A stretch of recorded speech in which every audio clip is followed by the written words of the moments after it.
All right, check it out. This is my low volume percussion setup. This is a great setup if you're playing in a coffee shop or anywhere where you don't want the drums to be super loud and overwhelming. I kind of figured out when I first quit my restaurant job to be a drummer full time. I needed to have as many gigs as possible. I was mostly playing bars and restaurants and coffee shops, playing covers, and a lot of solo artists will tell you like, hey man, I don't really need drums, they're too loud, it's just me. And this setup really helped me squeeze in and find some new gigs, because once the artists that I was playing for realized that this was going to be pretty mellow and really add a lot to the show without being too loud, I started to get a lot of gigs, and this little box right here started to pay my rent for me. Anyways, the whole setup's kind of built off the Cajon. So the Cajon by itself sounds alright. I've never been a huge fan of the way these sound. They're pretty cool. There's a microphone port in the back. You can throw a kick mic in there. It can sound pretty beefy in a PA if you wanted to have a little bit more volume and low end.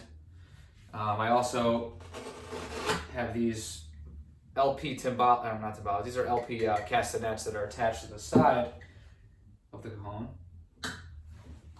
And of course I have this kick drum pedal that has a Vic Firth fluffy beater. I forget the actual name, but sounds great, and it allows me to use my feet. So you could use this as kind of a third limb. There's so many different setups here. I kind of want to walk through the drums, what I'm playing, but also I want to show you the combinations of what I'm using and when I'm going to use it. So let's move the snare out of the way here.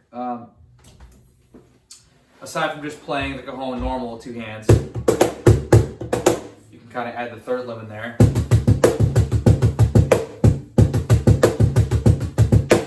You could also throw the castanets in with the kick. It's kind of hard to find a setting to actually use those, but I think it'd be cool if you could figure out a way to make that not be cheesy. Sometimes I like to take a towel, throw it over the Cajon here, and really mellow the kick out. It really sounds more distant, like a heartbeat.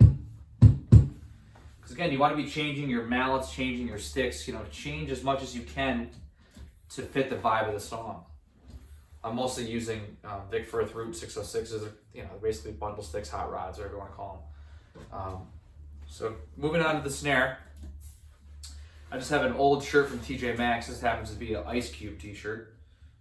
I had a Volkswagen t-shirt for a long time that I lost. But yeah, any thin handkerchief or t-shirt you throw over here, it's just gonna muffle the snare and take some of that brightness and attack off the top.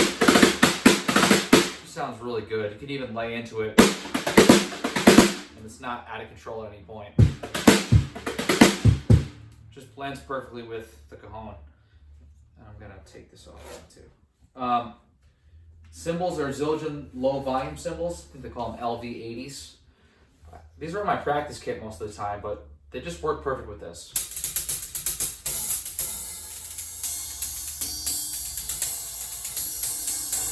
Really controlled, they're not the most exciting to listen to, but they really can fill your groove out.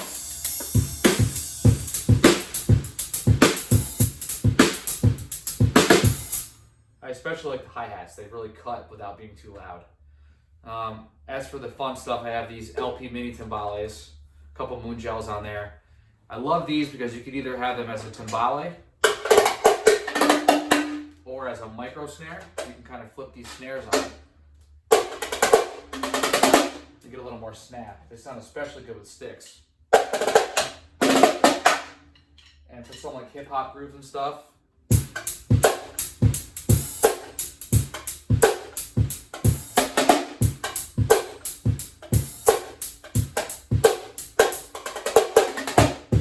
really neat. And you can mix and match it. You can have one timbale and one snare. Finally, regular old floor tom over here. I'm using a Snare Weight to kind of weigh down this towel. So I just have a black towel to muffle it up with some moon gels.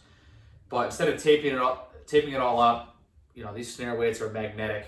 Bam, right on top. It keeps the towel in place. You still have a low end fatness to the drum, but it's not too growly or too big. Even with sticks, mallets, it's very controlled.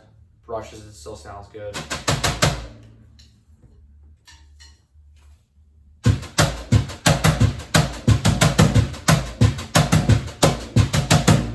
Get the idea. That's pretty much it. You know, occasionally I like to throw the shaker in the mix. You know, shaker and a cross stick like this.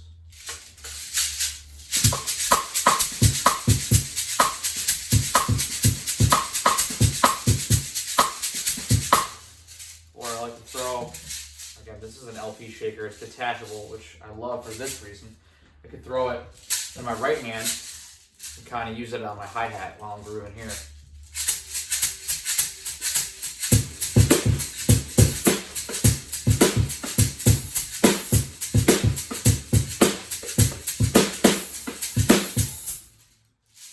That about covers it. And just to give credit where credit's due, I had never really seen a setup like this before until I was living down in Charlotte. And there's a drummer named Jim Brock down there. He's very busy, very popular, and very talented drummer. He had the same Cajon kind of setup with the backwards kick.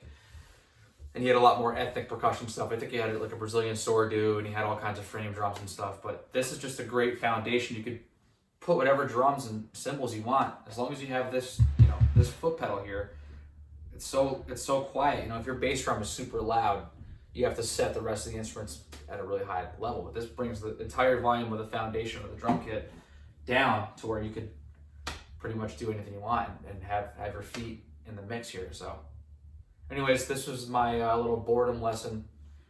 And again, I don't get to use this setup very often anymore. I'm not playing too many coffee shops, but I'm happy to. But this is, right now, this is in my living room, and I've been playing some records, jamming along to those, and just trying to have some fun. So let me know what you guys think, and I might do some more little mini lessons here while I'm cooped up in the house for a while. So thanks for watching.